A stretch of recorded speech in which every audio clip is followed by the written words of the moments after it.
I'm very happy to welcome you all on this online convention on regional mobility beyond 10T. This is a final conference which we definitely had planned differently when we started with those two projects, which will be partly presented today. So I'm speaking on behalf of the SubNodes project, as you can see on the left-hand side, but this is a joint presentation also from the project Peripheral Access, and we will hear, or you will hear, two different presentations of each project, and so you will get some impression of the questions we've been concerned with. So when we talked about the topic of today's convention, regional mobility beyond 10T, we said in the last decades, the 10T were definitely the backbone of European transport policy, and they are definitely important for cohesion in Europe, and the most important means to link the countries physically. And I'm very happy that we have Herald Rujters, whom you already heard when you've been here 2 minutes earlier from the DG Move, who will be focused, of course, on the 10T, but also on the look beyond to see how is accessibility beyond 10T? How can the regions be linked to the trans-European networks, and what possibilities exist to get better access also in the regions or in rural areas or peripheral areas in those two projects. So this is more or less the topic which we will talk about today. And when we please come to the next slide. You can see we are in the middle of the opening by the moderator. So my name is Mathias. I come from the University of Applied Sciences in Erfurt. I'm professor of transport policy and regional planning. So definitely on the edge of regional development and transport development. And I'm very happy to have the honor to be today the chair of this convention. Then, as I said, there will be a presentation from Herald Rujters from DG Move. And then we will have 4 presentations, 2 from the SubNodes project and 2 from the Peripheral Access project. And then we will have a discussion, a panel discussion, which is also quite an interesting format for an online convention, which we have today, but we will give it a try and see. And of course, you have been invited to join this convention, and you are also invited to raise questions. And we would do this via the chat function. We didn't make any introduction anymore in those conference tools because the experience says we all are working with those conference tools and they are fairly similar. And you will find the chat function down there in the in one of those blue balls which are there. So if you have questions, please raise them or post them in the chat function, and Melanie in the background and Klaus in the background will care that they will get answered in a way. Okay, but before we start, we also have a question to you to see actually where you come from. So which country are you sitting in, and how would you assess your area? Is it more rural? Is it central? Is it peripheral? And which sector do you work in? And therefore, I would ask again to open the questions. And please answer the questions, and then we will see in a couple of minutes where the audience comes from.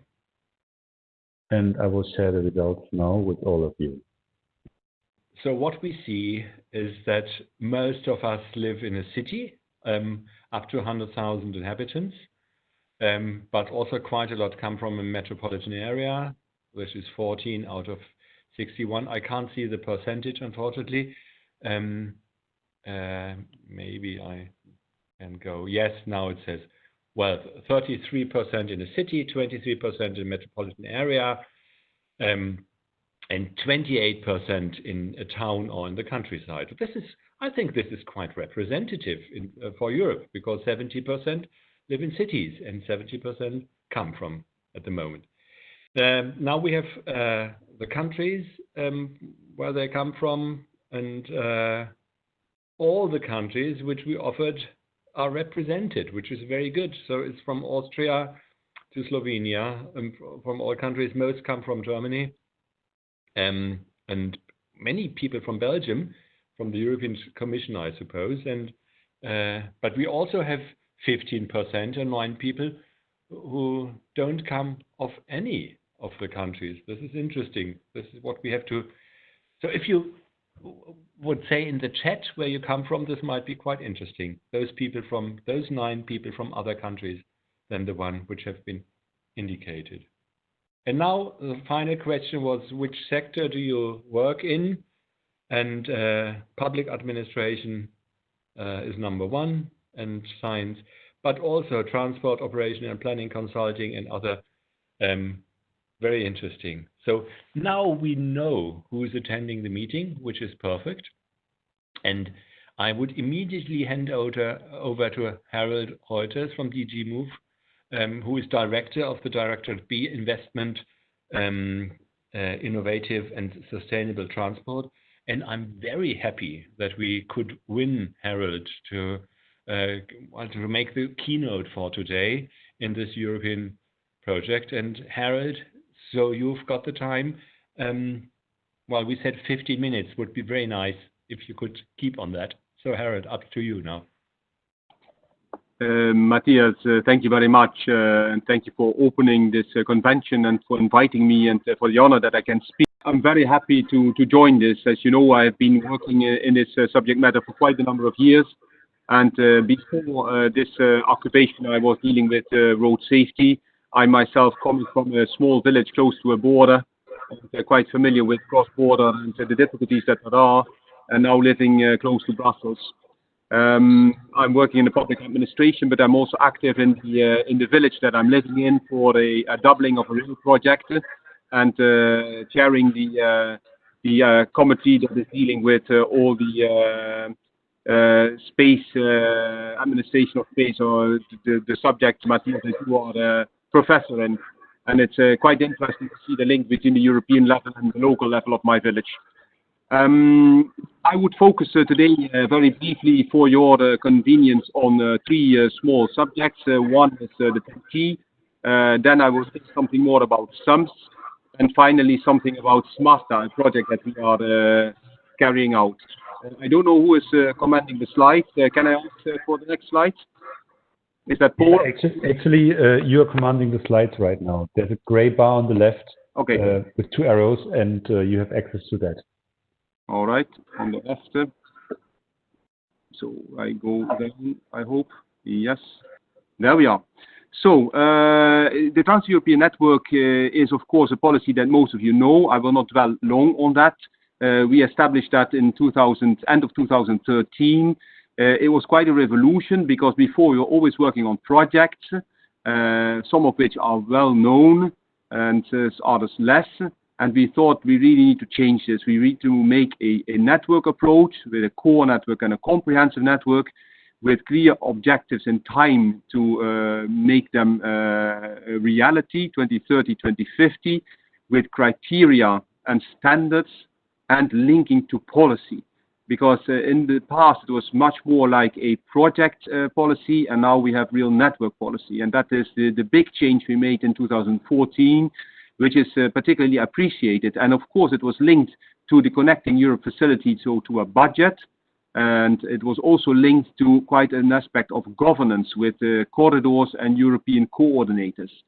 Now, due of course to the Green Deal of this new commission that came in on the 1st of December last year, it has been proposed to advance the revision of the TEN-T regulation to a proposal from the Commission in June 21. And in order to get there, we have already conducted a public consultation last year, but we are ongoing still with an evaluation study and also with targeted stakeholder consultations, and also this convention I consider as one of the events that are carried out in order to have more feedback and to have input into our evaluation work. We are also doing online surveys, specific case studies, I'll come back to that, and workshops. And so we are fully in the process of revising the 10T. The 10T that is very broadly appreciated by many because it brings this, I would say, comprehensive picture of infrastructure and transport policy across the Union, but which really needs a revision due to the Green Deal and due to the, I would say, changed environment that we are all experiencing. Once this evaluation is ready over the summer of this year, we go into the impact assessment to come to the proposal in June 21. So we are focusing especially on 4 areas. The network planning. The network of the 10T is very stable and we would like to keep it stable. So the planning method will not change a lot. We will still keep the core and comprehensive networks, and I think we will also keep the dates, 2030 and 2050. We are certainly going to move a bit on the infrastructure features. Standards, for instance, you can have very well a standard like for rail, a 740-meter train length, but that does not necessarily mean that that standard is sufficient, because you can have it, but it cannot be attained in operations, for instance. Or you can have certain standards missing, like for instance the loading gauge on rail is missing. Or you have a standard like connection of rail into ports, and all ports do, but they do not connect all the terminals in the ports. And so there are quite a number of standards that we are looking at. We're looking also at the equipment and the quality requirements of those standards. We're looking at the interrelation between infrastructure and its use. I was already referring to train length, for instance, but there are others that we are looking at. And we are also looking at implementation instruments, so the corridors, reporting, and the coordinators' work plans. So in total, we would like to strengthen the 10T as an enabler of sustainable, smart, and safe and efficient transport system in light of the fundamental changes that I highlighted already, the Green Deal, also the digitalization, but also the current COVID crisis. So there we are very active, and we hope that we can come forward in 2021 with a proposal that will not be perhaps so revolutionary as the last one, but still it will be, and I will certainly come back to it when we are discussing later on in the panel. Here you see the 9 case studies on this slide. And there are a few, quite a few, that are certainly interesting for the current, for today's convention. A case study on urban nodes, because we feel that urban nodes are not sufficiently defined in the 10T yet. We have no urban nodes defined for the definition of the network, but they are very few. And we really feel that the urban nodes on the core network and on the comprehensive network should be defined better and should be enlarged. We also would like to know better what can be done within these urban nodes and how can we make the link between the long distance traffic on the core and comprehensive network, and how can we improve those interconnections in certain points in the urban nodes, like the main railway stations, but also the airports, the ports, and the bus stations, and how we can connect them better. And what is the role of Europe in that, and what is the role of local and regional authorities in that? The core network corridors, you understand that we will continue to work on them, because it is still very often the case that member states do not coordinate between them, their investments. The 10T standards I already spoke about, and I add here one word. I think what would be really welcomed is that the standards that we have imposed on the core network are exported or extended also to the comprehensive network, because I think that European citizens expect that when you are on the 10T, you have this quality seal, you have this high level that is also coming on the comprehensive network. And once the investments on the core are going to be advanced, we are going to extend them also to the comprehensive, so that also the refined level connecting all regions will have similar high standards on the 10T. And I have done a few more. I think I will pick out one, which is the high performance passenger rail, or high speed, also often referred to. And here we need to also make a step change.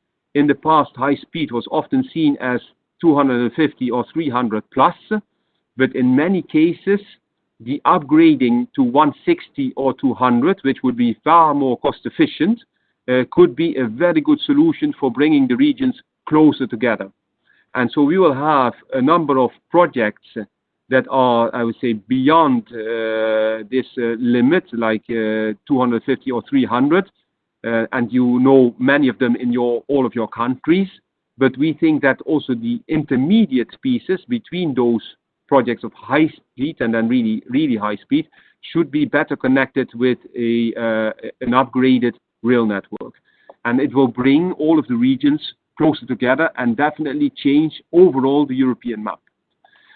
So here I have a few more, let's say, detailed information with regard to the urban nodes case study. I already went into that, so I will not bring longer attention to it here.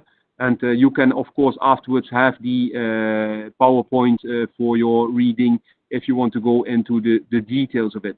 But for us, the urban is a very important point. And of course, we then also have to look at the different funding sources. Not only the Connecting Europe facility is there important, but also the structural funds, which have a specific attention paid to the urban nodes, and also the newer instruments that are going to come. And tomorrow we will see the new proposals by the Commission adopted on the MFF, on the multi-annual financial framework. And I expect there to be more sources available for this kind of particular areas of work. Here you see the core network corridors map as after the negotiations of last year. And you will see that these corridors are a bit more extended from what they were, so that they do cover the territory already better. As I said, this is the part of the core network that is in these corridors, but we are clearly going to go in the revision to the comprehensive network as well, and to extend the criteria, the standards to those comprehensive network elements. Now I turn to the SUMPs, and I think here it is very important for you to understand that we are underway with an evaluation on the urban mobility package. And the urban mobility package of 2013 has been successful for bringing about a number of cooperation tools, and in particular the SUMP guidelines that were renewed last year in Graz, and that we are continuously working upon. We are now talking about a COVID guideline on the SUMP, and which are brought together in the ALTIS database, and for which we also have a lot of projects carried out under Civitas, and also in way of, I would say, making publicity throughout Europe and the world in the European Mobility Week. So there are a lot of things that have been happening over the past 7 years under the UMP umbrella. And we are very proud of what has been achieved by so many stakeholders in an area that is largely dominated by subsidiarity. So that is certainly a success of the whole SUMP and UMP work. We see, of course, that there are still problems in cities, congestion, poor air quality, CO2 emissions, and road accidents. And of course, as you say, Mathias, 70% are living in cities, then of course also many problems are concentrated in cities. And the COVID crisis shows that we need to look at those things. So we need to look more into how we can improve, especially also now in the COVID crisis, the public transport and the soft transport modes, walking and cycling. We need to look in particular on how to connect urban and rural, or peri-urban and rural, both of them. And then, of course, we can go into the details when I come also to the Smarter project, where you can see that we are still working on that in detail. If you see here, Herald, yes, sorry for interrupting you. Would you mind turning on your video stream? yes, of course. Oh wait, there I am. You see me now? Yes, perfect. Because we're also recording the conference, and it gives a much better picture. Okay, right. Thank you. No problem.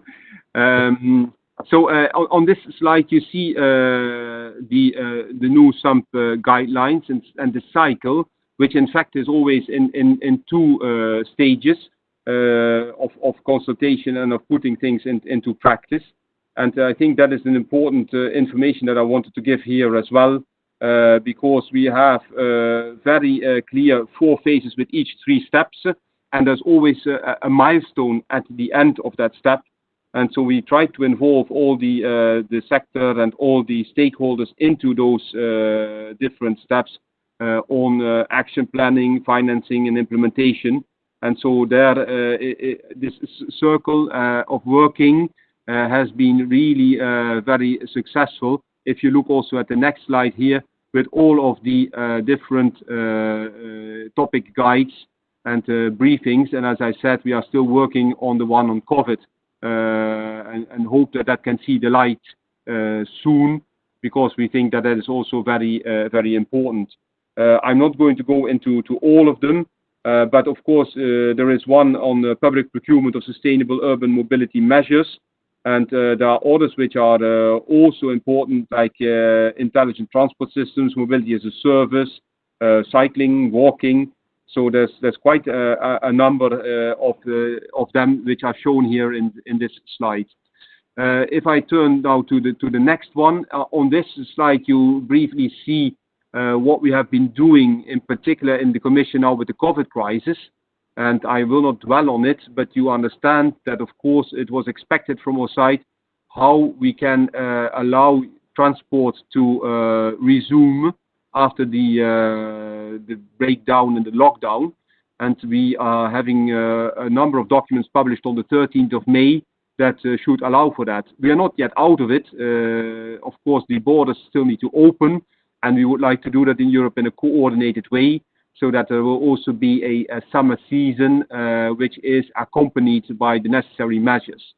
And as I highlighted, also in the SUMP framework, we are still working on it very much, because in urban context, of course, public transport is the real backbone, has been functioning also during the lockdown, and this was, of course, a costly affair in terms of, let's say, the financing of that.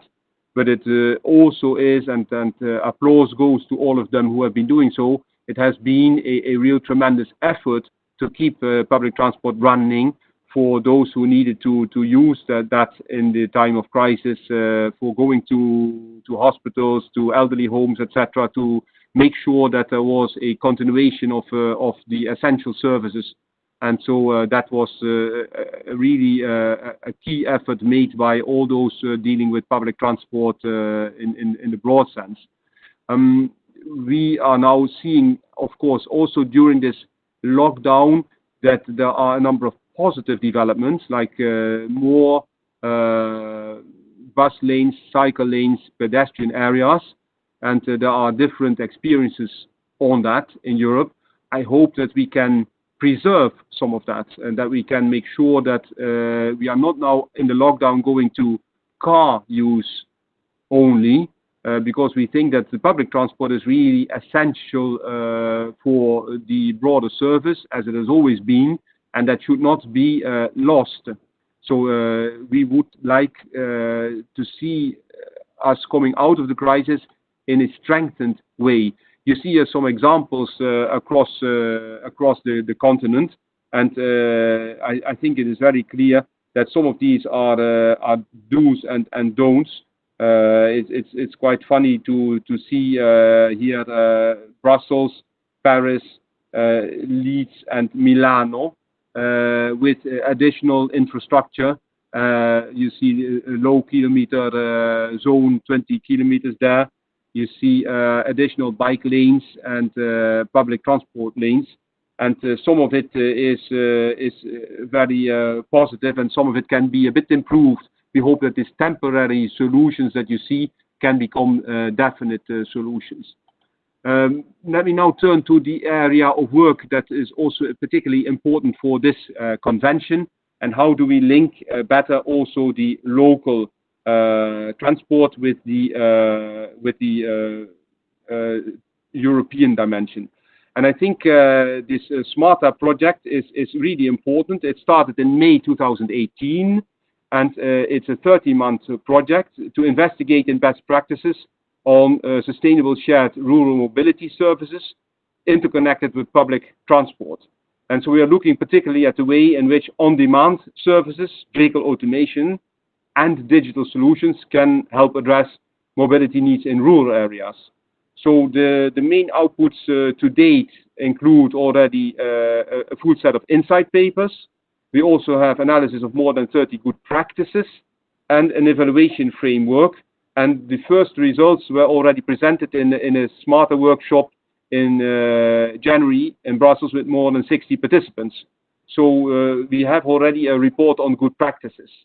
So the next step of the SMARTA consortium will be to provide technical assistance and support to the 4 SMARTA 2 sites and to 4 additional sites that will be directly selected by the SMARTA consortium for the mapping exercise. So it is something that started last year, 18-month project. That is the SMARTA 2. So it started half a year later, and both of them then together can bring a more complete picture of what is done in rural areas, selected rural areas in Europe. The areas that we are looking at are Aveiro in Portugal, Brașov in Romania, East Tyrol in Austria, and Trikala in Greece. And the aim is for 2 projects to work in parallel in order to enable the evaluation framework that we developed on the SMARTA 1 to be applied in SMARTA 2. So that is what we are doing on this rural mobility aspects and how to combine that with the long distance. So that is my third point, Mathias, that I wanted to share. Let me now conclude in order not to bypass my time. I think that Europe has been active for many years on the TEN-T policy, and what we are seeing is a refinement of that policy coming, a refinement in such a way that it will come directly with a high quality to the regions. From the regions, we have a strong policy on urban that is there already as well since 7 years, and that urban policy needs and deserves to be enhanced. So far it was all subsidiarity, and we would like to make additional steps that we can see this sums and the way it is used being more mainstreamed in Europe, mainstreamed in our funding and financing, and mainstreamed also across these urban nodes on the TEN-T, so that people can see benefits and that it is not just a scattered thing that is in some regions, in some cities. And finally, SMARTA should allow to translate the last step, at least on what we can do on a European level, between what is TEN-T and urban to rural. And that was a gap, I think. These projects are addressing that gap, and they can then go along with other tools that the European Union has, like the PSOs, the public service obligations for public transport, and that can be translated by local and rural authorities into a functioning whole for also the rural areas that are sometimes lost in between. And we do not want them to be lost because they're also 30% of our population. So I hope this depicts, Mathias, what the European Union is doing. I'm very eager afterwards also to contribute with some views in the panel discussion. Thank you, and I apologize that I was, I think, some 5 minutes too long. Mm-hmm. Yes, thank you very much, Herald, for this really interesting presentation. And with a big line from trans-European networks down to the rural areas. And I haven't actually not heard of Smarter so far, and I will definitely have a look at it later on. And smart mobility in rural areas is quite a challenge and could be a very good solution. We had one question from the audience, and this was about which urban nodes are at the moment being investigated. When you said, well, we have some urban nodes, so this is what the question was. In defining, I think, the European networks. Can you? Does this make sense to you? The question? Yes, I'm looking to the question in front of me. Sorry, I had my microphone cut off. So the question is twofold, as the way I see it. But to help me to understand, is this question related to Smarter, or is it related to the definition of the urban nodes on the 10T? I think. Hello, should I clarify? Yeah, that's myself, Peter Ennemann, who asked the question. Hello and good afternoon. I wanted to refer to the beginning when you explained the urban nodes, and you Sorry, said, Peter. Can you please switch on your video when you talk? This makes it more personal. Okay, of course. Okay. Hello. Much nicer. I wanted to know what are the urban nodes you're currently studying with. You mentioned that you in order to know more about urban nodes, you were just assessing some urban nodes, and I wanted to know which urban nodes are you currently studying in order to know more about this issue for the 10T. Thank you, Peter, for clarifying your question. So for the 10T, at the moment in time, we have one article that is related to urban nodes. And if you look at which urban nodes are defined in the 10T regulation, there are quite few. They define the network, and there are not many. We realized ourselves that, of course, there are far more urban nodes on our 10T. Far more. And we have, of course, quite a knowledge base with SAMP and ELTIS and the UMP work on these urban nodes. And we would like to connect these two. Because once we have a good urban node definition in the 10T, afterwards we can decline all policies, all kind of, on the 10T. And this is used very often also for the other policies. So imagine that we have a definition of urban nodes in the 10T.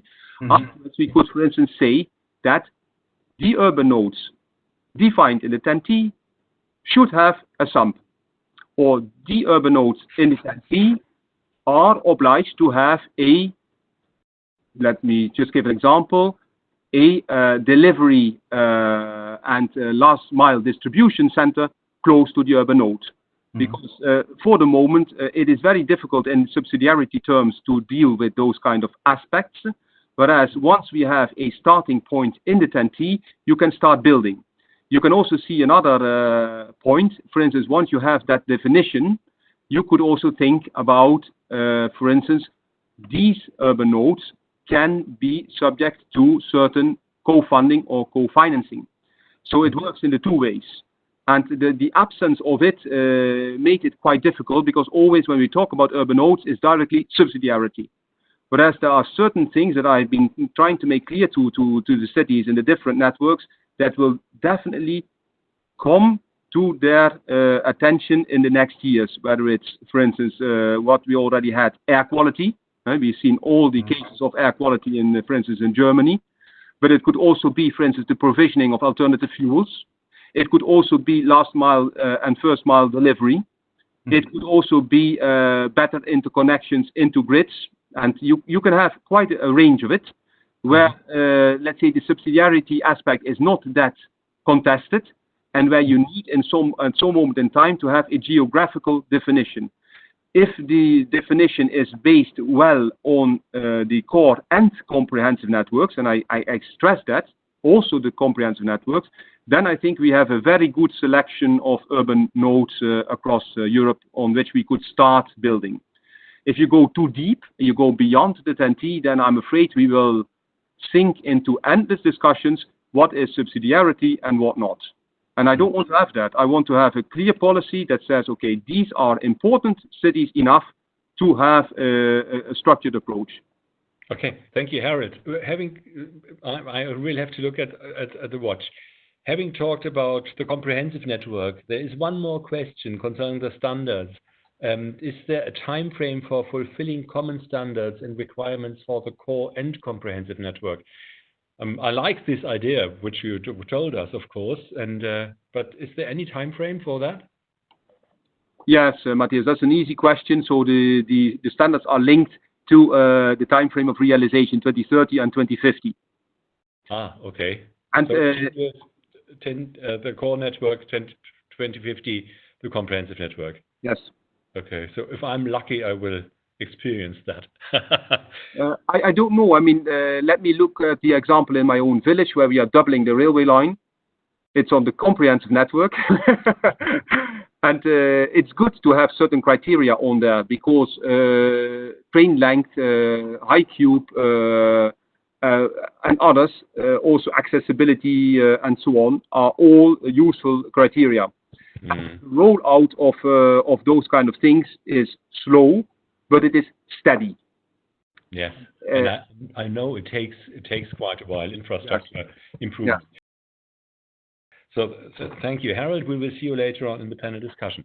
Before we start with the next round, when we look into the two projects which are being presented today, we have some more questions to you concerning the quality of the transport system in your area. And please fill in those two questions. And the first is about high-speed rail accessibility in your region. And then how do you assess public transport in your region? Unfortunately, we can't link this to the settlement type. Maybe or nor to the countries or so, but only just to come to the next point. Okay, I'm going to share the results with you now. This is what I wouldn't have expected. So the assessment of public transport is better than the accessibility of the high-speed network. Well, I'm in Erfurt, so we are right in the center of the high-speed network.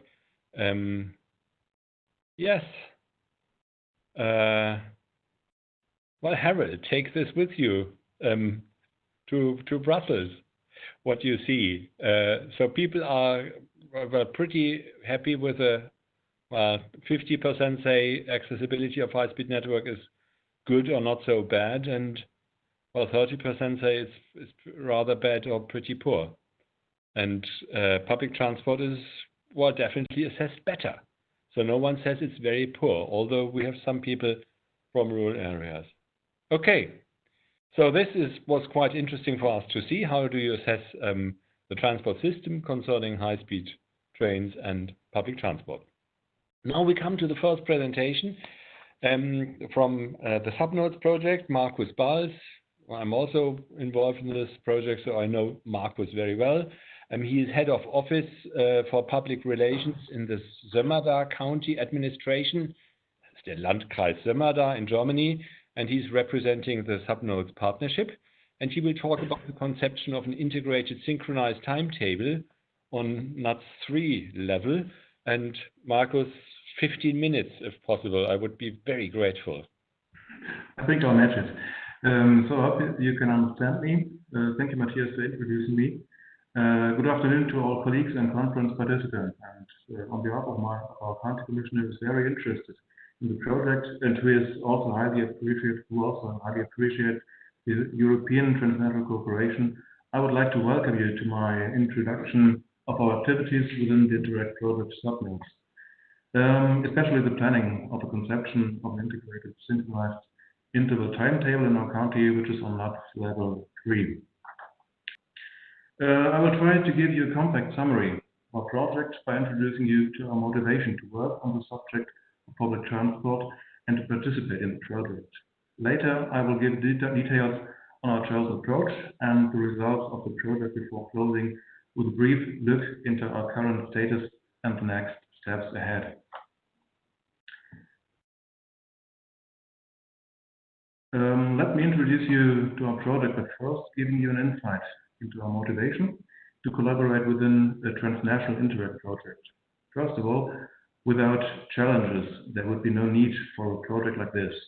As a rural and in some parts suburban region in the heart of Europe, the county of Sömmerda, with about 70,000 inhabitants, has to provide access to public transport to all residents, especially pupils.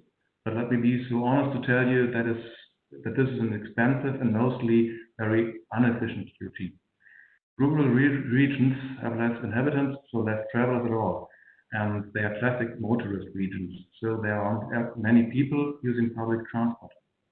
And that is a challenge for us as a public authority in order to support economical development and to create attractive and, above all, efficient transport services.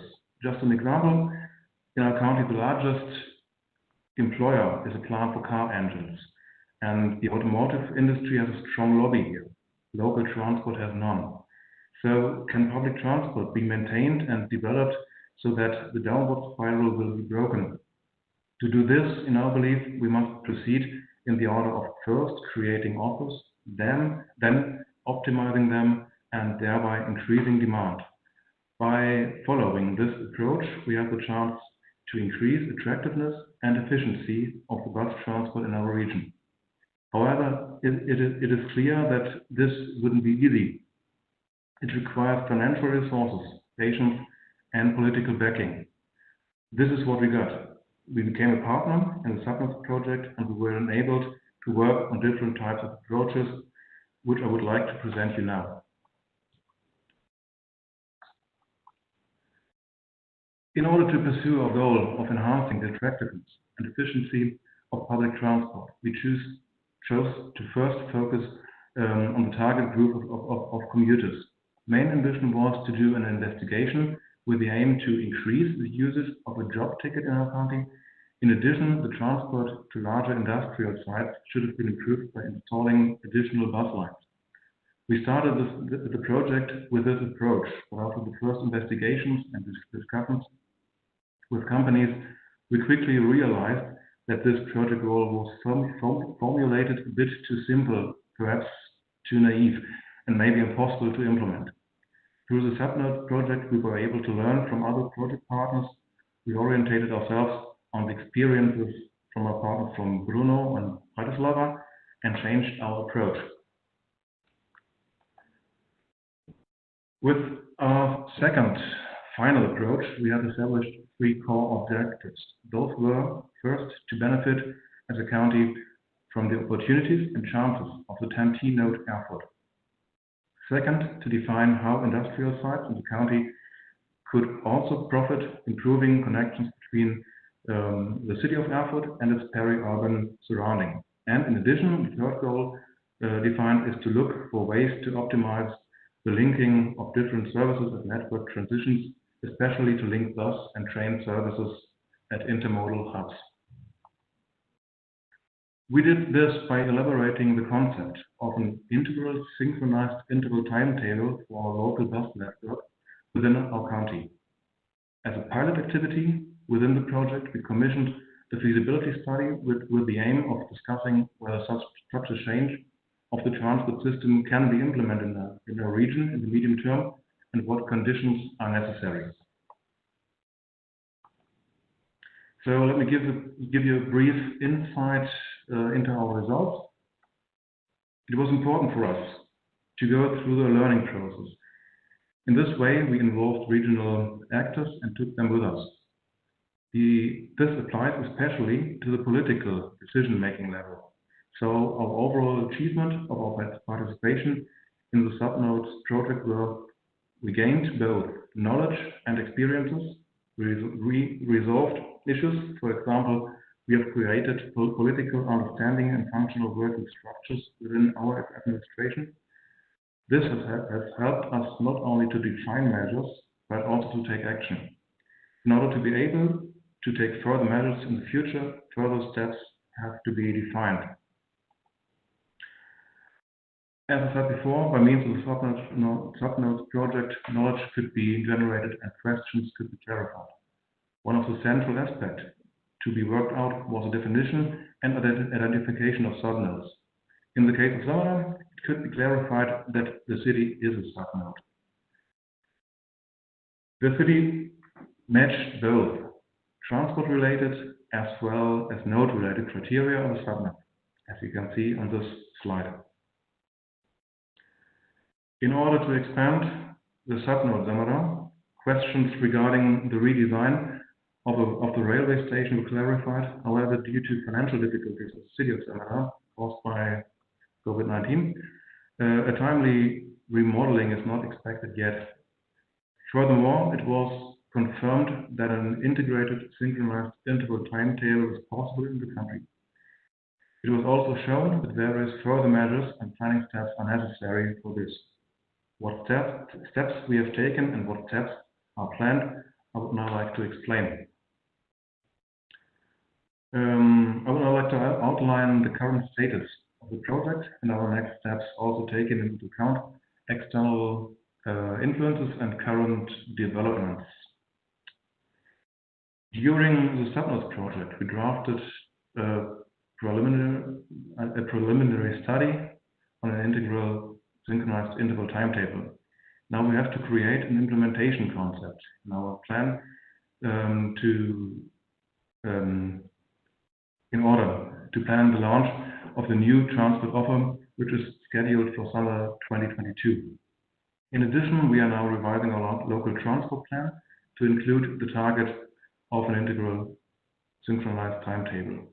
Furthermore, in the next years, we will be testing other experimental local transport services as part of an e-mobility project, which will tie in the integral synchronized timetable and bring effects of the 10T network also to the small places in the county.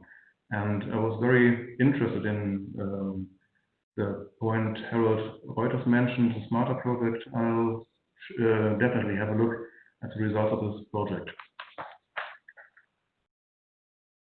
As shown before, we took various measures in the last years and also defined further actions for the upcoming years. So what is actually the current status of our public transport offer and its integration in 2020?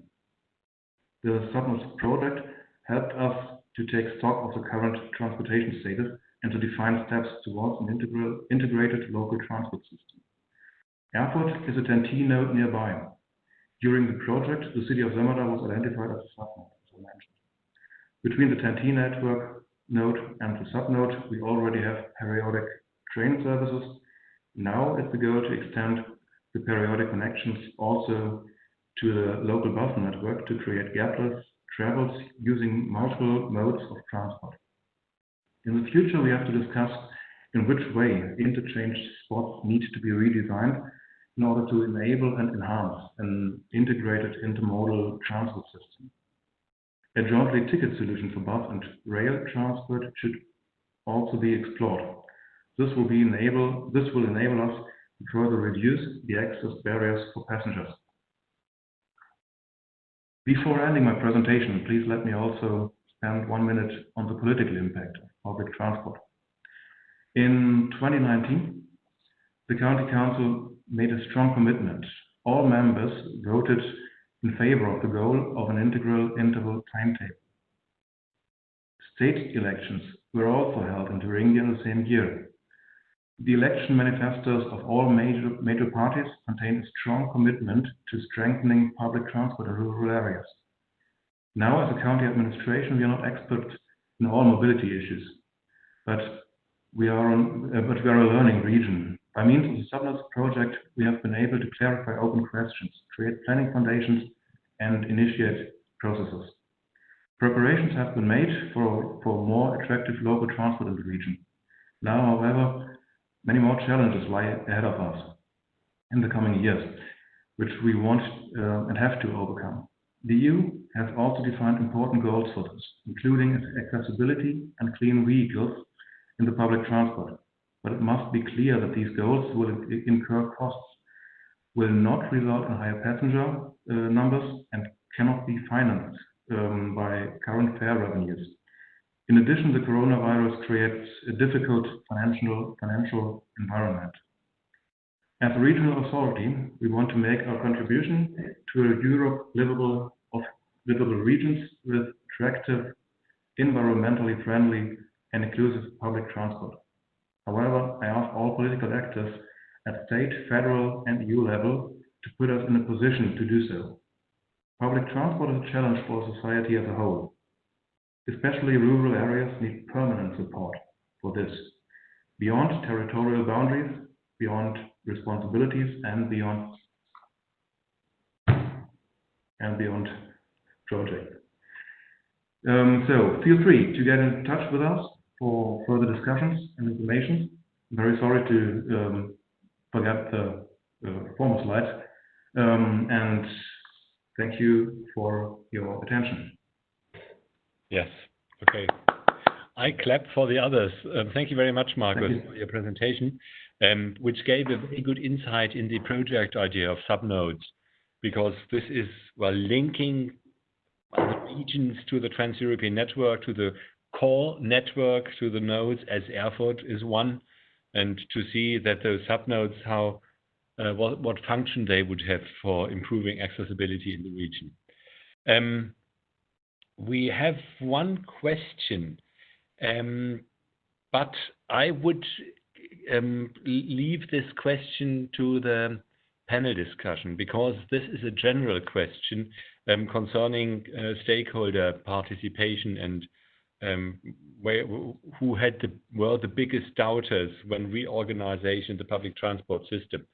I will keep this question for the panel discussion, because I think Květoslav also will talk about public involvement in the reactivation, and maybe we can keep this together.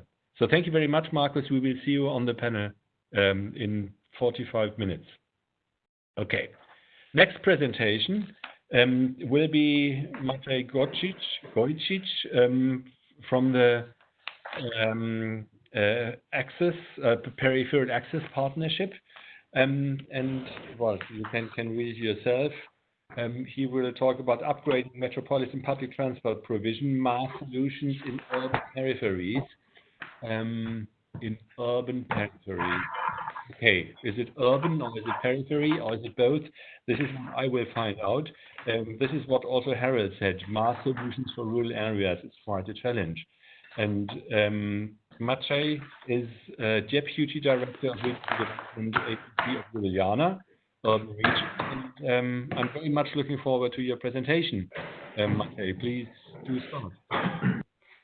Now we are coming from 10T network and more global scale to more local scale. I'm coming from Ljubljana urban region, and although the name suggests that we are urban region, nevertheless, the big part of our region is very rural. We have a main city of Slovenia, Ljubljana, but still a lot of rural areas. And the region itself is not a level of government, but it is 26 independent municipalities, which means they have to collaborate, they have to cooperate together if they want to move somewhere and if they want to achieve. We managed to do this by preparing regional SUMP.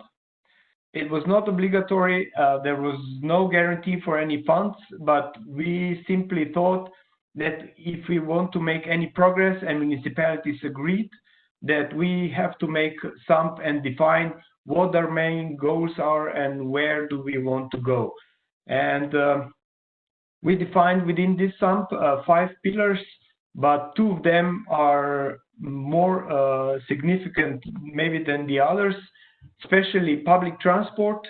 Public transport, not so much within the city, where we thought and municipalities thought that it is functioning quite well. The public transport on a 10T network and in the rural area was biggest challenge, because it is not just transportation within the city, but how people get to the city. And 10T corridor, how people come from other regions and from other member states was the biggest issue, and it is related very much also to planning, where mobility planning has to be connected also with the spatial planning and planning of budget on local level, regional level, national level, and European level. They all have to work together if we want to achieve similar goals. Regarding peripheral access project and our pilot within, we were focusing on the access in the rural areas, how to connect city with the suburban areas, because in Ljubljana urban region we have a lot of urban sprawl, and besides all the cars coming on the highways to the city, the biggest problem is also that there is no public transport in certain areas, and there is no because of so much urban sprawl, public transport is not feasible in those areas, so we have to find some sort of solution. When we were preparing SAMP, a lot of people said that they would support some sort of public transport on demand, not just because a lot of areas are not covered with public transport, but also public transport ends at certain time, and especially during the weekends and during the night time, there is not enough services available, so people go to their cars, and when people start to use cars, it's harder to get them back to public transport. This is the map of our region, where you can see that the urbanization is very much focused around the city of Ljubljana, but only about half of people are living within the city of Ljubljana. The rest is scattered all around the region, which is of course causing quite some problems. Within the peripheral access projects, we started with the pilot in 2018, where we involved stakeholders. We defined the model we want to use. We got a letter of intent from the municipality. We were working together, and of course in 2019, and we went to implement the pilot. When we were deciding about the model, we were between three different models. Number one is the model which is already existing in some of the municipalities, where municipality usually buys some sort of a vehicle, and then there is a voluntary service, voluntary drivers, which are picking up especially elderly people who are not able to go to the store or to doctor. But we thought this is not the best solution for something to upscale on the regional level and become a part of a public transport.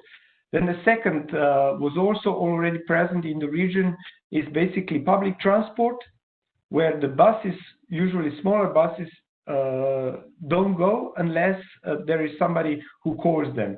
But there was also a problem because those are very limited to certain routes and certain times, but we wanted to expand it to all the regions, so we decided to go with the third model, where we defined a lot of public transport, smaller stations, and where with the smaller vehicle we would connect those stations and not be fixed on a certain time or certain route.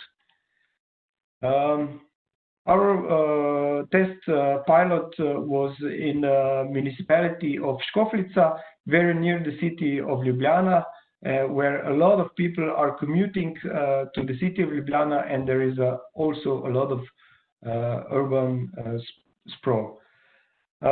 We defined 54 collecting points, and we had 2 electric cars available all the time. We had daily fixed time frames. They were not operating during the night, but they were operating late in the evening and early in the morning.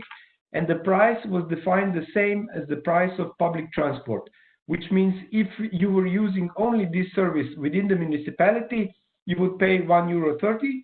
But if you use the public transport to go to Ljubljana, the ticket was already paid and it was valid for 90 minutes like the rest of the public transport in the region, which means the public transport was basically free from there on.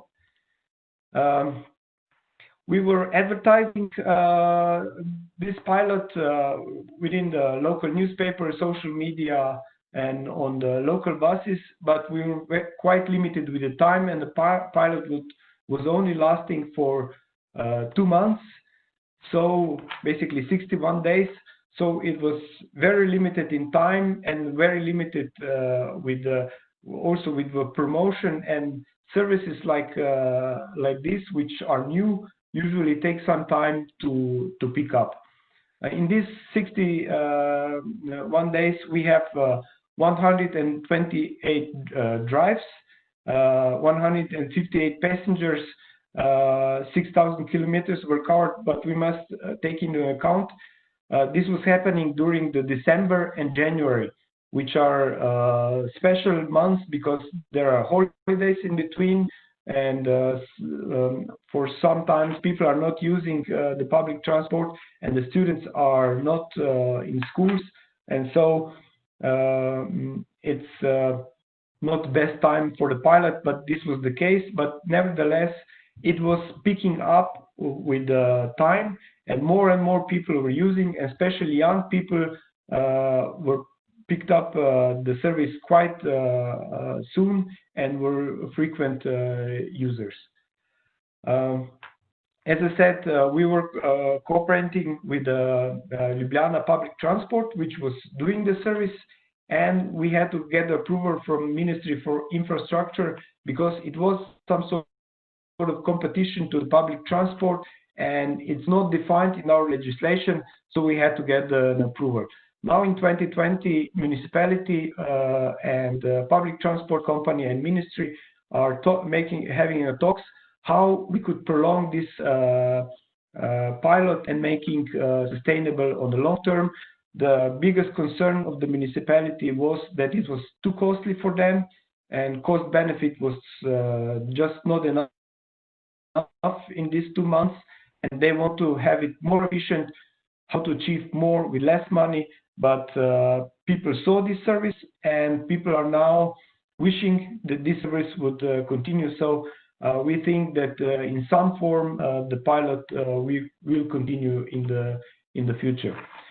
What we learned during this process is that public transport on demand is something people wish to have, and it is complementary service to existing public transport.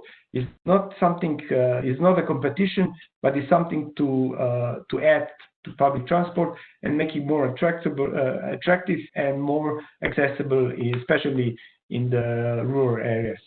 And what we also learn is that this type of service is not in our legislation, so we have to make some changes. We have to talk to the ministry how to adopt it into public transport and how this service can become part of public transport, not just on a local or regional level, but also on a national level, where Slovenia is now implementing a single ticket for all public transport on a national level, which would involve also services like park and ride parking beside all the public transport. And of course, this service cannot be implemented in one municipality. If we want to have a functional system, we have to at least implement it on a regional level so that people get used to it, there is a same system in all municipalities, not that every municipality has something else. That will be for now from my side, and thank you for your attention.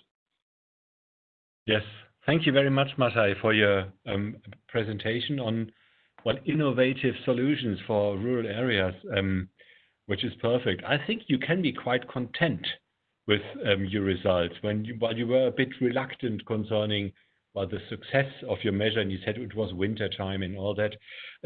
But I know those figures, comparable figures from Germany, and I know how difficult it is to implement new solutions in rural areas. And I think you are quite quite successful, and the problems we also have concerning, well, the legislation of those services, because they interfere with existing offers and all that. We have no questions so far, so thank you very much. We will see you in the panel discussion, and then people are invited to raise more questions. So the next presentation will be again from the SubNodes project. This will be Květoslav Havlík, also one of our partners whom I know very well. He's Deputy Director of the South Moravian Integrated Public Transport from the Czech Republic. Well, South Moravia is around Brno, and he will talk about public involvement for the reactivation of feeder lines to 10T. And now we have the question of public involvement and how can it help well, in the implementation of, well, pilot actions or of sustainable solutions. And Květoslav, it's your turn now. Okay, good afternoon. Thanks for the word. First of all, I would like to speak about our case. Maybe it's a really interesting use case because Žilochovice and Hustopeče area, it's a green dotted area around the 10T corridor. It's really a typical example of two towns and their surroundings, which are not directly connected to 10T corridor, which is leading from Bratislava, Vienna to Brno and Berlin. But these towns have at the moment had problems with connection to Brno, because from both of these towns, I can say majority of people are daily commuting to the regional capital Brno, and they had only possibility to use trains or to use buses, which were going directly to the center. And at the same time, for example, in the first city, Žilochovice, they had, in the past, 40 years ago, they had a train connection, but it wasn't already used. And Hustopeče, the other town, they still have train connection, but it's not connection with electrified train. So people had to go for maybe 5-8 kilometers to the neighboring station and change there to trains.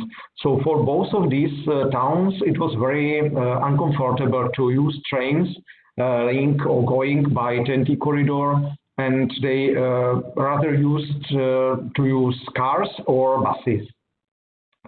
What was the main activities in our project, within the project of SubNodes? We wanted to promote the new public transport possibilities, because I've forgotten to tell you that in both cities, thanks to the structural funds of European Union, it was decided that both these short train tracks will be replaced and modernized and electrified, and that on these tracks the direct trains going from Žilochovice and from Hustopeče to Brno will be operated. This has been prepared within the year 2019 in Žilochovice, and it is prepared for the end of this year in Hustopeče. So both of these areas were very similar, and we can use what we have learned in Žilochovice also in Hustopeče, in the other part of the district, of the region. And maybe another important issue what we have done within the SubNodes project was to prepare new system of network.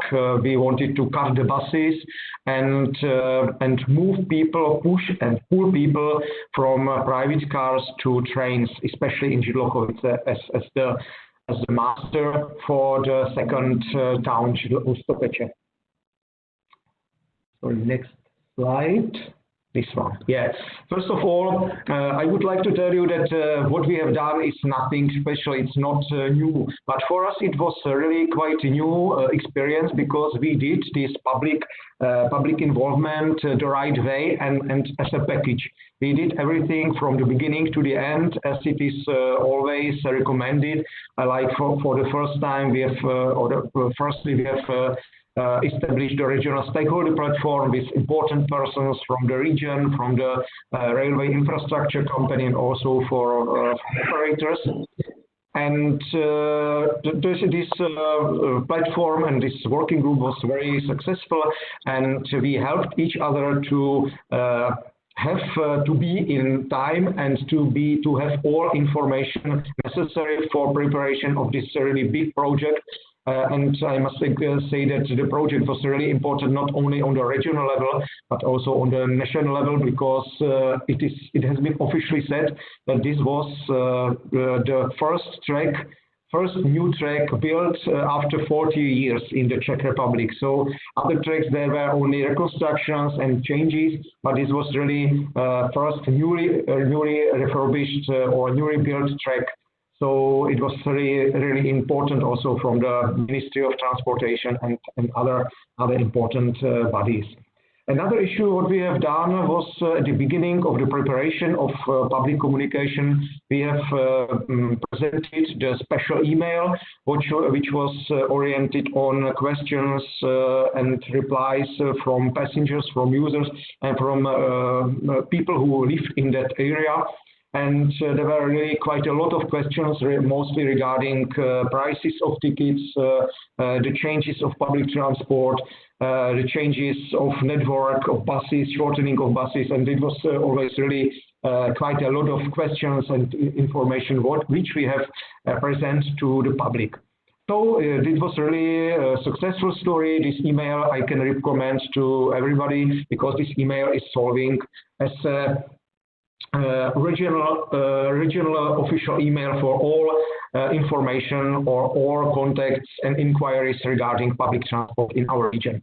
Next to that email, we also tried to use direct mailing to local companies, but I can say that this solution was not very effective, and I think it is typical for Czech Republic, maybe also for other Eastern European or Middle European countries, because we have sent about 30-50 mails, direct written mails to local companies, local entrepreneurs, and we asked them for information of their employees that there is a new system, that they have new possibilities how to transport to their jobs and back. And actually we didn't receive any reply back, and it means that for our employees it's really transportation in general is not important issue, especially when employers are outside of big cities. They don't care about transportation. Maybe the reason is that public transport is still quite fine in our region, so their employees they don't have problems with transport to jobs and back. And maybe another issue is that there are really quite a good possibility to park the private cars next to their offices.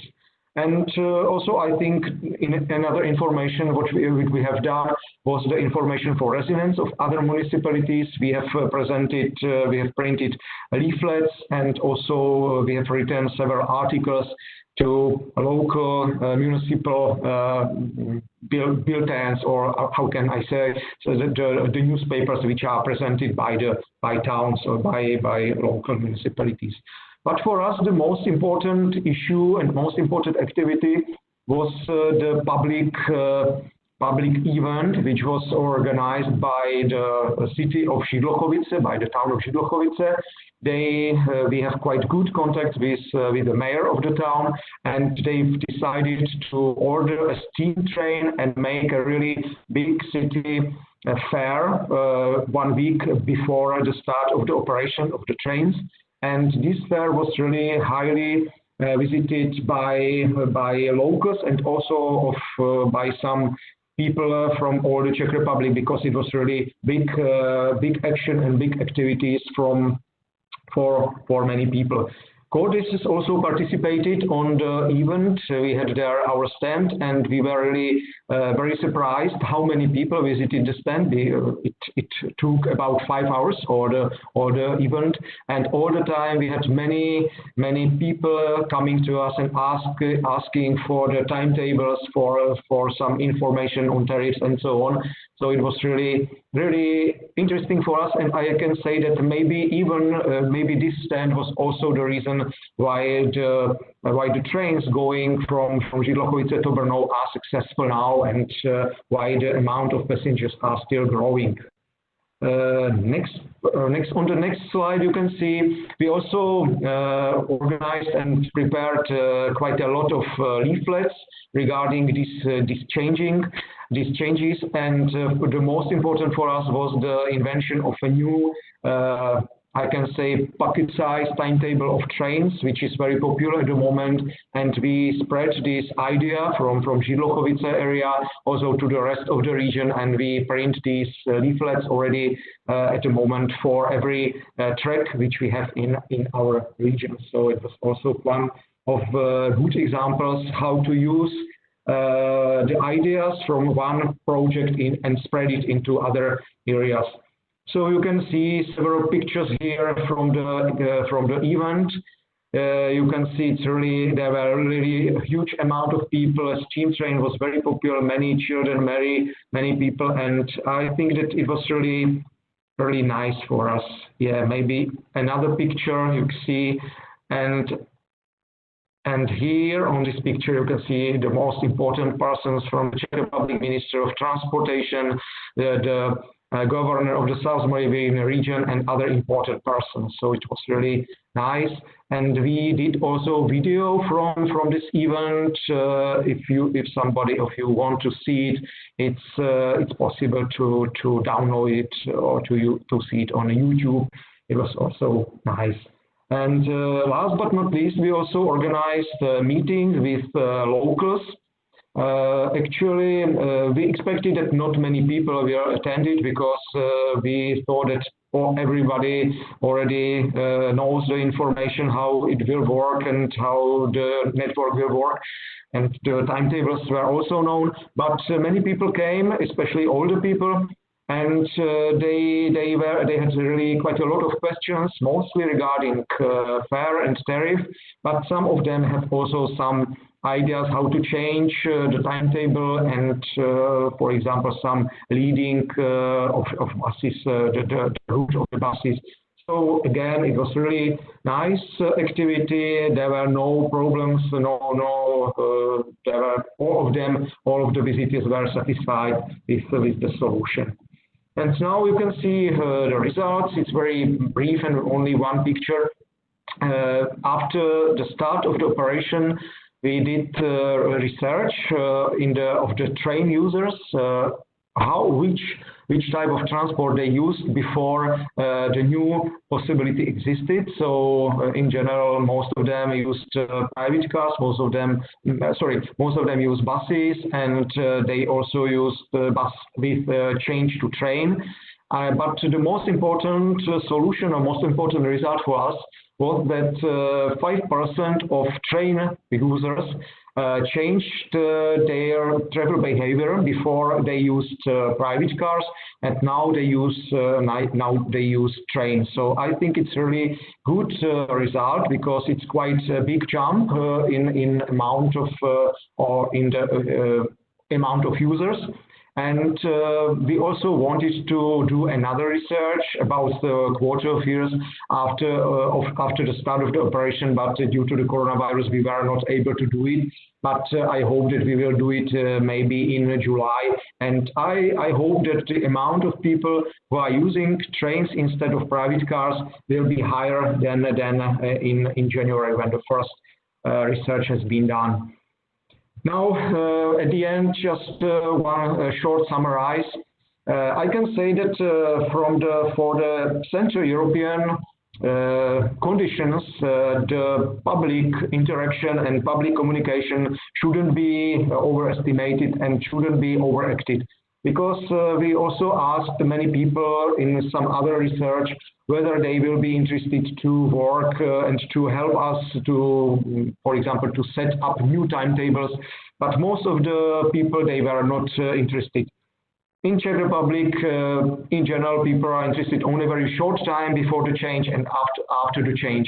They are not willing to plan for a long time, and furthermore, the public transport, it's not so easy to understand. So the interest of the public is not so high. If somebody has some ideas or some possibilities, he or she sent us an email, but to visit some public activity is not very typical for our case. But anyway, we had some good examples from this area, and public participation is really good idea, and we will use it also in the future. I mean, this year and next year, after and before the start of the operation of electric trains to the other town of Hustopeče. It is also important that for public participation, that even if people have some ideas, it's always that way, that it's not always, but many times that way, that it's not possible to fulfill their ideas. Because, for example, in our case, if we are not able to move the train timetable 5 minutes forwards or backwards, because the core of the region, the Brno, there is a really big lack of capacity, and trains must go directly to Brno in that time. It's not possible to move them. So even if people would send us some their comments or recommendations, we are not able to accept them. And maybe this could be for the people more disadvantaged, or they can feel it as a fail of us. But it's very difficult to explain them that such changes are not possible. And yeah, I think that this project, SubNode project, and the package which we have invented during the realization or implementation of the SubNode project, it will help us also in the further activities, not only in Hustopeče case, but also we are planning in the southern Moravia other similar or more important new investments, and this activity had proved that it is possible, that it worked, and that people are willing to cooperate, and also we can use the activity in Žulochovice, I mean the big action, the big city festival, as a case, good case, best case for the other municipalities where we want to improve public transport in the future. Thank you for your attention. Yes, thank you very much, Květoslav, for your very interesting and very honest presentation. So I think the last slide is very honest concerning public participation. When you say sometimes the changes are not possible, public can consider it as the fail of the people who are undertaking public participation. But this also was a very good example concerning the SubNodes project in general. So this was the example how to link the SubNode to the core network, and there are many questions. If I can see, I will have a look at these questions, and I will see how I can build them into the panel discussion. I keep them in mind, because we really have to rush on, otherwise we really will run out of time. So the last presentation which we have today is from other than announced.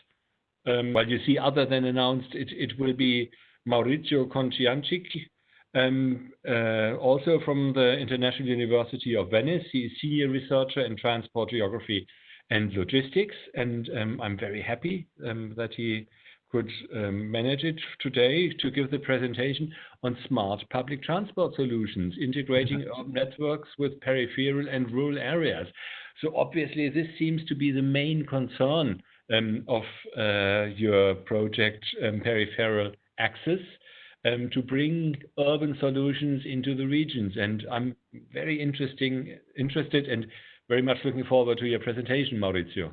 Thank you very much, Mathias. I will try to satisfy your curiosity and also to explain a bit in this really interesting conference what our pilot case was and what was our work during the project, during the Peripheral Access project.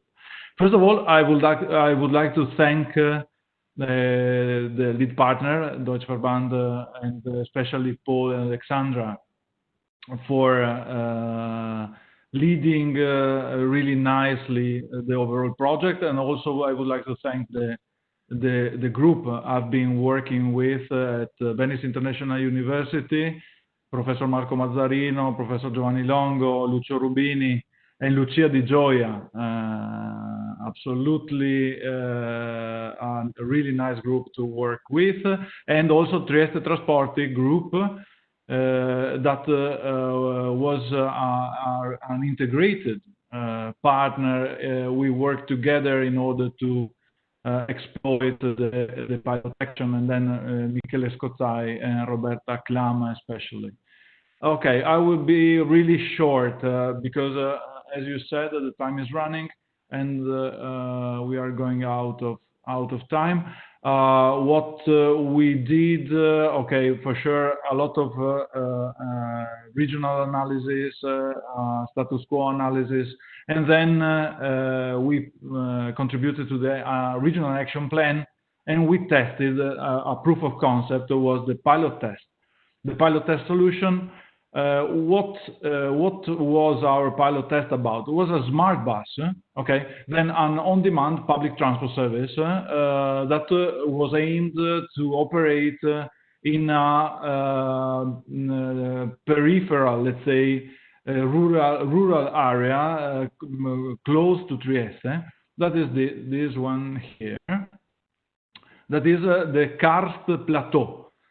Is really close to the city of Trieste, but really different because it's a cross-border region, because we are really few meters from Slovenia, and is a peripheral area. Is not is a peripheral area. Then it was pretty different than the condition in Trieste. What we did, first of all, we had to assess and to understand what kind of equipment we needed in order to perform the pilot process and the pilot case. For this reason, we did an IT platform, let's say, tender. We studied the specific requirements we needed in order to perform this kind of pilots. Map-based support, monitoring system was required, reservation channels, different reservation channels, and a really user-friendly interface, both with driver and both with customers, let's say users. It was decided to use two traditional buses, 10.5 meters long, that they were used before in the Trieste Trasporti fleet, and then they were completely rebranded with Peripheral Access colors and logo.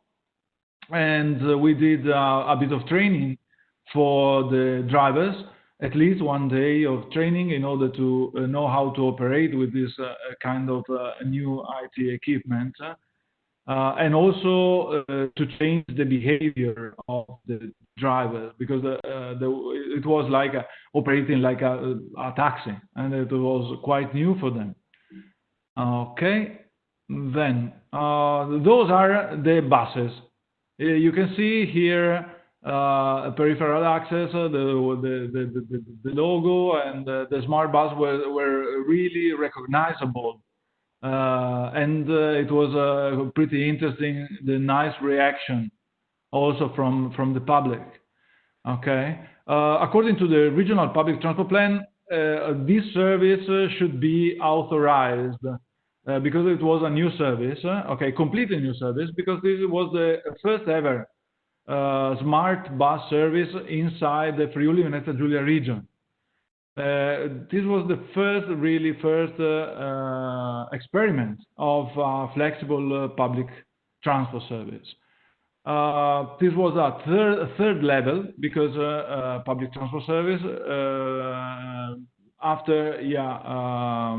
because it was a calling the bus paradigm, then almost a taxi service for the citizenship was a pretty new approach to public transport. We did public tendering. The Directorate was in charge of it, and for invited companies, one plus service has been selected. The pilot project ran from July the 1st to November the 11th. Then pretty interesting time. And then what was decided, even though it is really costly and not cost efficient, it was decided to keep it operational in order to test it further. And it is quite interesting, because it means that it was successful. How can I book the service? I can book through the Trieste Trasporti website or a dedicated call center. The user can book up to 2 hours prior departure. He or she will receive 10 minutes after the request the confirmation, also displaying the stop where the bus will stop, and the departure time. Some other additional booking choices are provided, and also some different routing and scheduling programs are available upon request.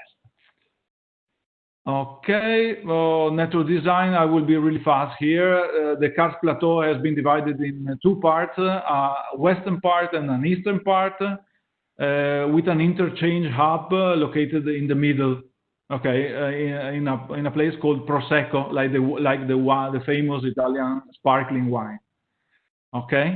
The smart bus included stops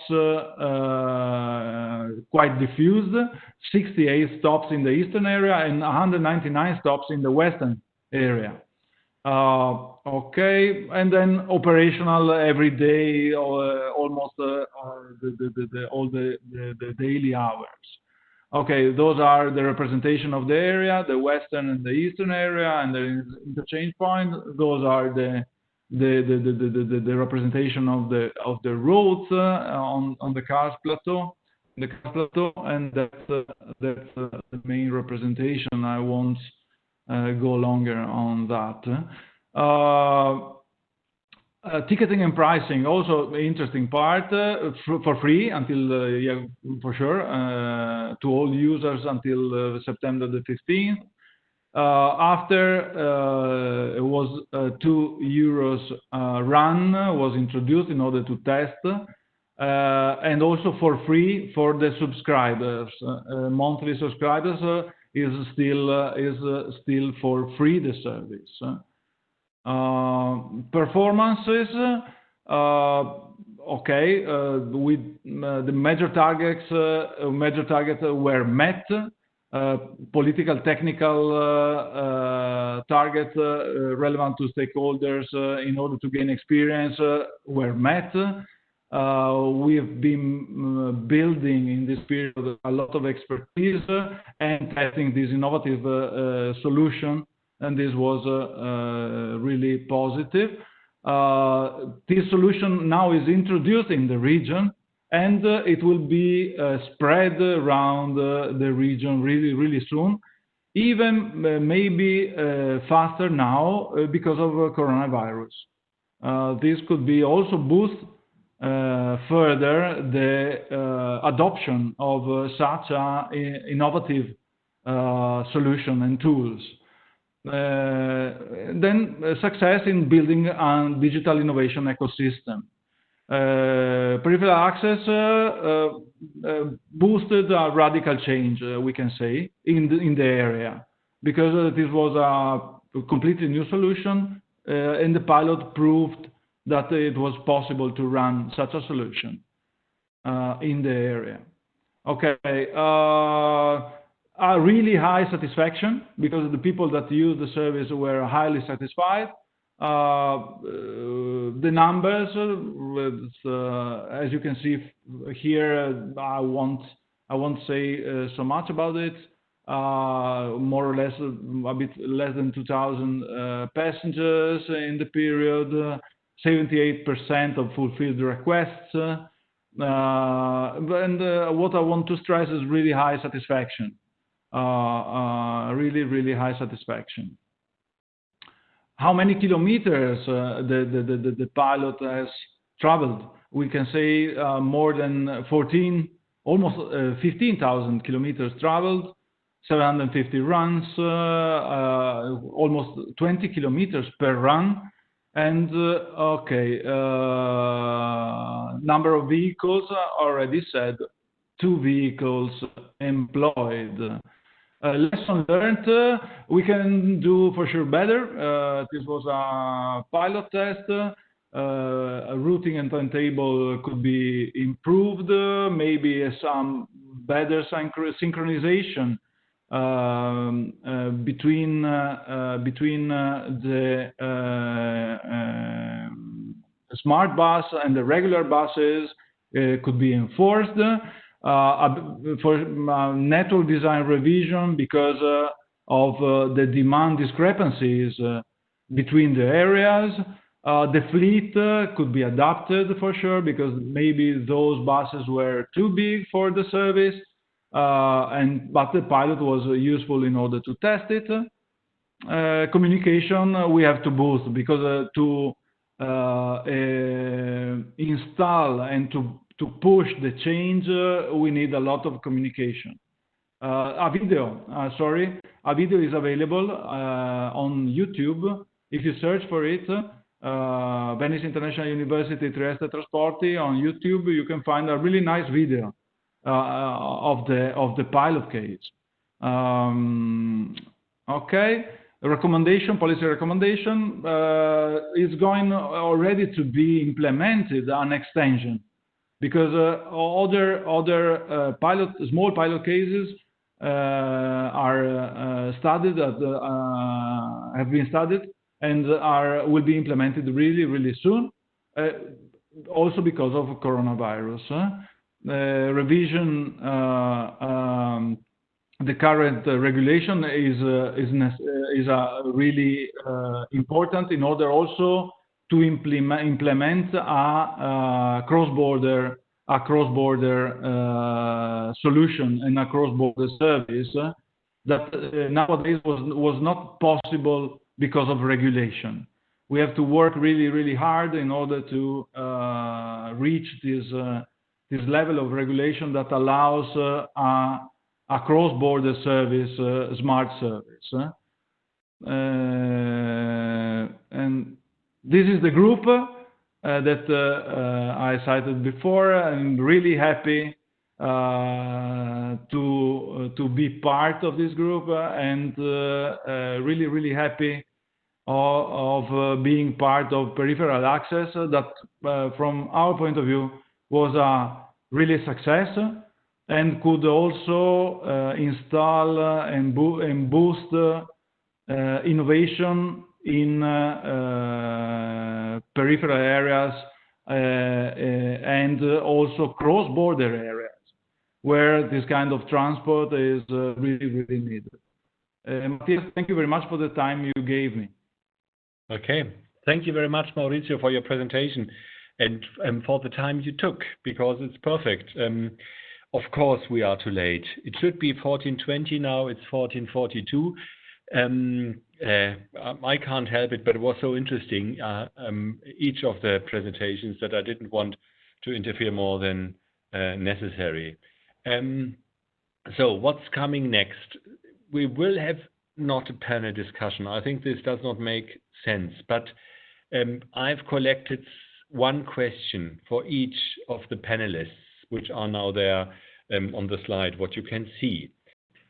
Before we start in the panel discussion, I want to talk about problems. We heard so much about solutions, and the questions they all were concerned with problems. We have prepared again some questions to all of you, not the panelists, but to all the others, because when we planned this conference as an online conference, we were in the middle of COVID-19, and so we have prepared 3 questions. And Paul, if you please could open the questions now to the audience. So 2 are directly concerned with COVID-19, and so the first question is, what impact would you expect of COVID-19 for public transport? The second question which we have is, how do you assess public transport in rural areas in your country? So the first question which we had was about public transport in general in your region. And now the question 2 is, how do you assess public transport in rural areas in your country? Sorry. Yeah, and the final question is, this is what Herald mentioned, that cities have the biggest problems with social distancing and with public transport.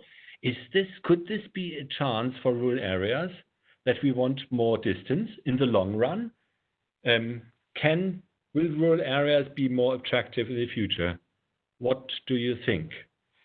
Now, please answer those questions. All panelists are also invited. And I'm going to share the results with you now. So the majority says there will be a negative impact on public transport in the future.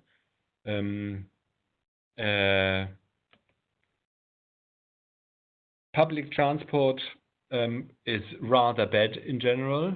So this is, some say not so bad, very good say only 2 out of 64 say it's very good. So this obviously seems to be a problem.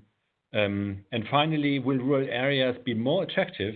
And yes, well, 18. So most of the respondents say they will be more attractive than they are. This is quite interesting. Well, this is, I must admit, what I hope. Although I'm a townie, it would be very good if rural areas could at least gain from that. So thank you very much for the answers.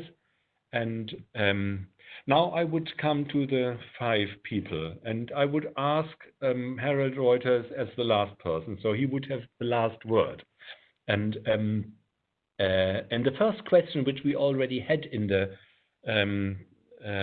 from the audience, was to was to Markus Balz. Which stakeholders were the biggest doubters when reorganizing the public transport system in your county? Or what were the biggest obstacles anyway, Markus? 2 minutes. First of all, one of the biggest doubters was our county commissioner. And he told me, not surprise me, but convince me. And I think I did, well, we did. Some other doubters were members of our regional political boards.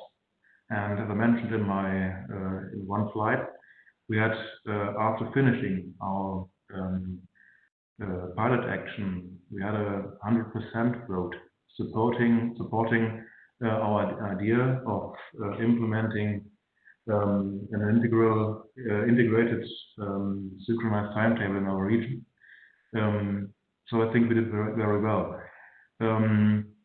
We also had to convince colleagues in our administration, and one obstacle was that the head of the office, which was responsible for public transport, was also a doubter. And in February this year, there was a decision made by our county commissioner, and the responsibility for public transport changed from schools and from the office for schools and sports the Office for Public Relations and Economic Development. I think that's a very important step and one of the biggest lessons learned. Also, some directors of companies in our county were doubters, but we also experienced that some others were strong supporters. So it's very not so easy to identify who were the doubters and the supporters. So we had we did a survey, including all companies and the largest industrial sites in our county, and maybe a little funny remark. The biggest doubters are male and older than 45 years old. But that's a fact. Okay. Well, it's us with other words. Okay, but thank you very much for the response. So while the political sphere seems to be problematic, can be problematic, but also can be helpful. The next person I would ask is Mathias. Well, he said about the acceptance of the demand responsive transport that winter was not helpful. But apart from winter time, what were the biggest problems you had? And well, we have one question from the audience about public participation. Did you have any public participation in advance? How did you involve the public, and was it helpful? Yeah, I would say the biggest part of public participation was done when we were preparing regional summit. That's where we established what we actually need, and then there is a great demand for public transport in the rural areas, and there were people and there were municipalities there, and municipalities explained that it's just not cost effective to have public transport there, but they have to have it because of the school children. So now they are trying to combine somehow public transport on demand with the school buses and the drivers, and how to make it more cost efficient. But the feedback we get was basically later from people who were using it, and mostly expressing how didn't we come with something like this earlier, because it's something they need, and if we want to people moved from cars, then we have to have some possibility that even in the rural areas, they don't have to own the car. In the cities, people got used to it, that they want to have a new phone, but the car is not virtue anymore. It's not something like a status symbol as it was. But in the rural areas, the car is still a necessity. And even though a lot of people want to get rid of the car, they cannot, because there is no alternative. And alternative like this, it's very helpful in situation, especially in urban sprawl, and has effect also later on when people would use the car, but now would go with the public transport because they don't have a car. These are common problems which we have, and which have to be overcome. In his presentation, Mate, I think I kept it in mind. He said the legal framework is a problem, which would lead me to Maurizio. In your final slide, you also said there must be some changes in the legal framework if we want to be successful. Is this a major obstacle to transport in Italy? And the second question is about the sustainability of your offer. Well, €2 per ride is very attractive, I must say.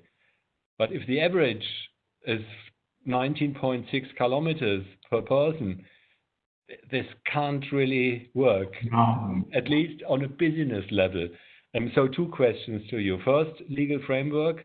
Second question, sustainability of your offer. And 2 minutes.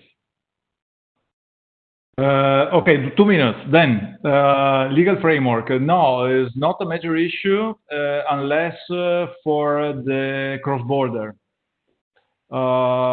Because we tested, we can having a nice relationship with the regional administration. We have been able to implement the pilot project pretty well and in a reasonable amount of time. But strong limitations on cross-border solutions.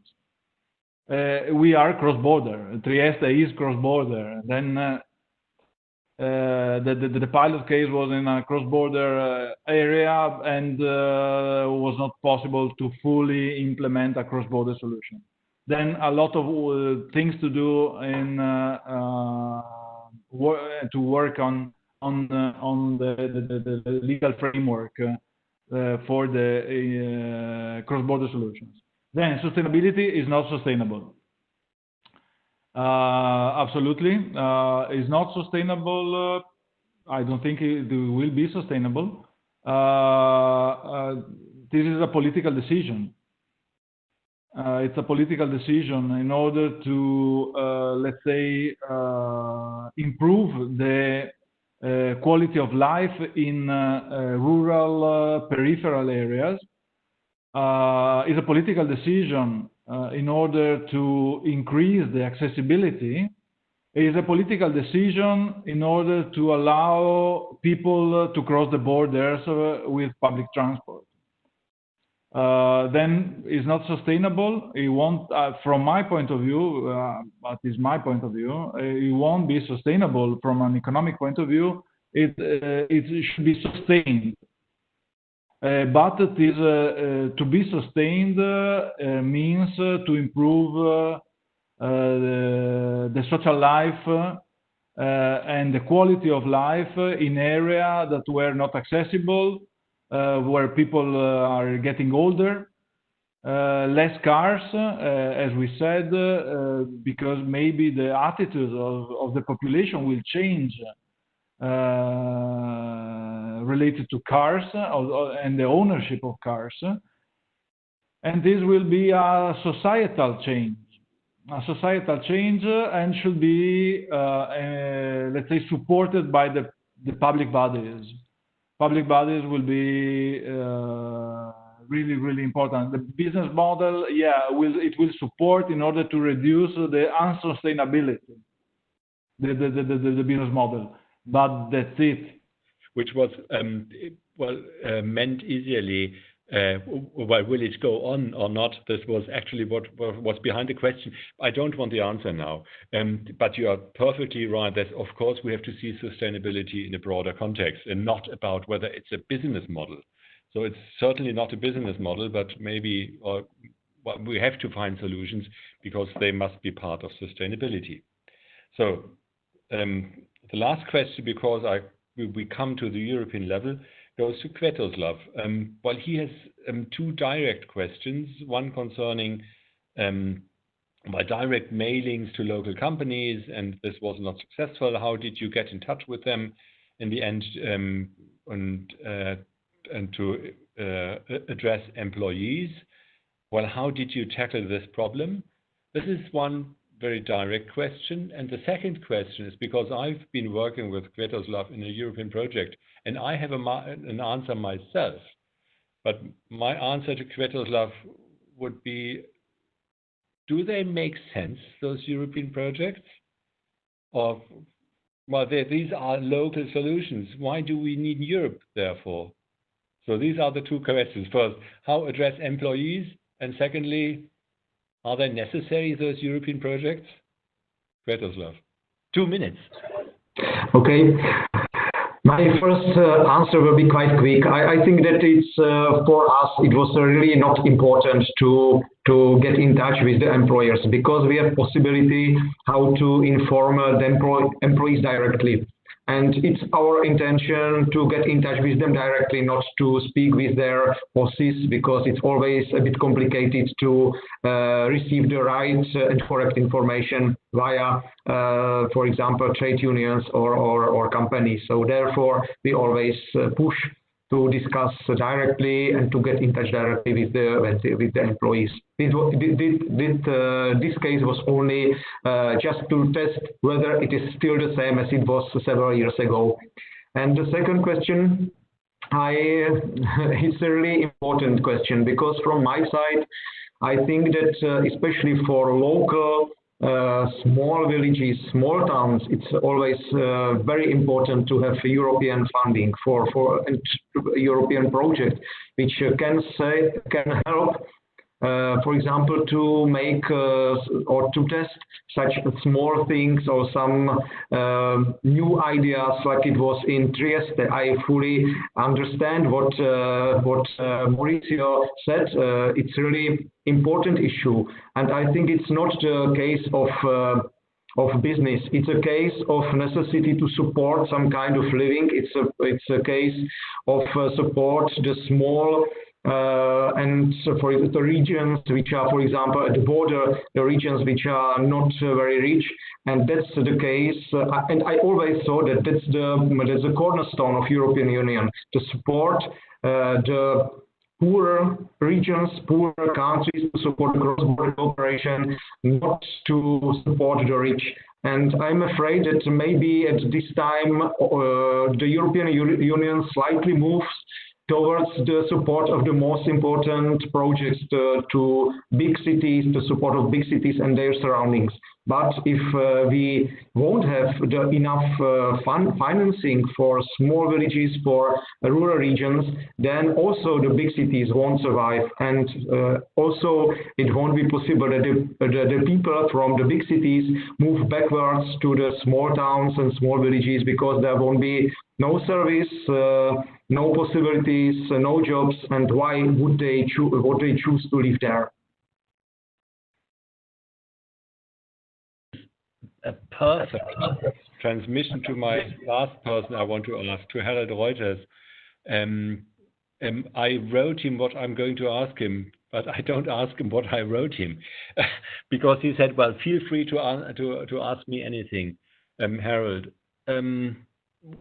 Now you've experienced subsidiarity in Europe. We are really deep in the regions. We are in southern Moravia. We are in Landkreis Sömmerda. We have seen, the problems in the regions. What will the Green Deal bring for those regions? Will it focus on SUMPs and trans-European networks, or maybe the comprehensive network, which is fair enough?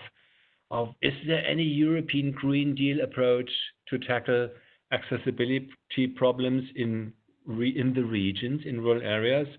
And if possible, 2 minutes, Herald. That's a nice one, Matthias, in 2 minutes to address a Green Deal for Europe.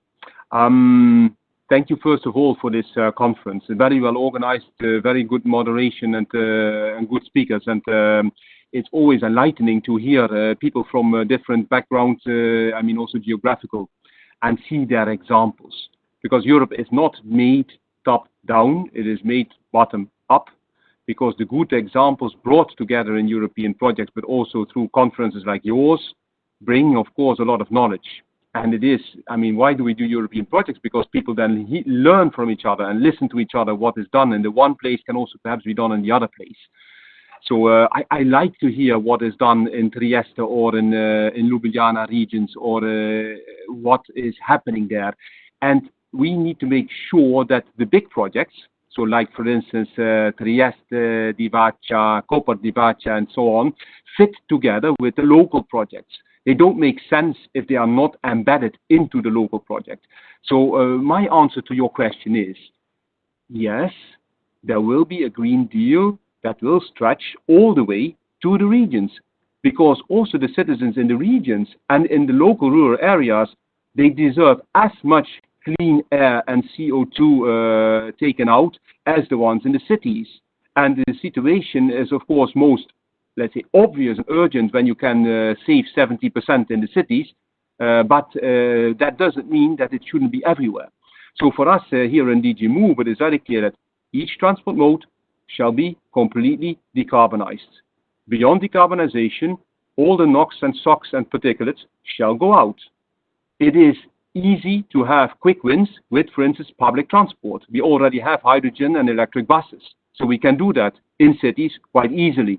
And I expect that this will be the case until 2030. And we will work on UVAs, for instance, like the urban vehicle access restrictions.